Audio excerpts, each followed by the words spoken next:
Viewers joyful Jayashree চেনেলটোলৈ আপোনালোকক আজি স্বাগতম জনাইছোঁ। আজি মই মাহীৰ লগত এটা ৰেচিপি বনাব লৈছোঁ। পাভ মাছৰ সৈতে বেহাৰৰ আপোনাৰ এটা নতুন ৰেচিপি আপোনালোকৰ লগত শ্বেয়াৰ কৰিম বুলি ভাবিলোঁ। আহকচোন আপোনালোকে চাই লওক আৰু কেনেকুৱা পায় আমাক জনাবলৈ নাপাহৰিব।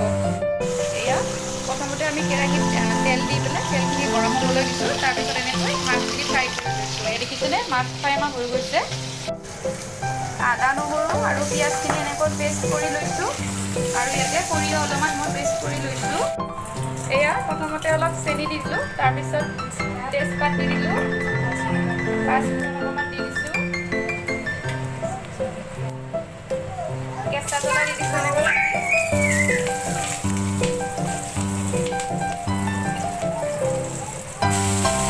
আদা নহৰু পেষ্ট দি দিছোঁ, এইখিনি ভালকৈ ফ্ৰাই কৰি ল'ম। অকণমান ফিছ মছলা দিয়া হৈছে আধা চামুচ। মছলাখিনি এনেকৈ ফ্ৰাই হোৱাৰ পিছত আপোনালোকে হালধি আৰু নিমখ দিব। এতিয়া আমি ইয়াতে সৰিয়হৰ পেষ্টখিনি দি দিছোঁ। এইখিনিয়ে কিছু সময় ফ্ৰাই কৰি ল'ম। এতিয়া এইখিনি ফ্ৰাই হোৱাৰ পিছত আমি ইয়াতে অকণমান ইলাচি দি দিছোঁ।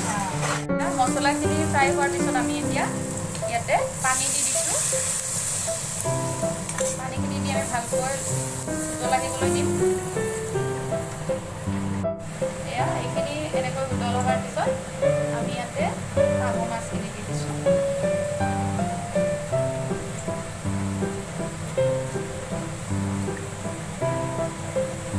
এইখিনি আমি আজি এনেকৈ মাহীহঁতৰ লগত মিলি বনালোঁ মাছৰ ৰেচিপিটো।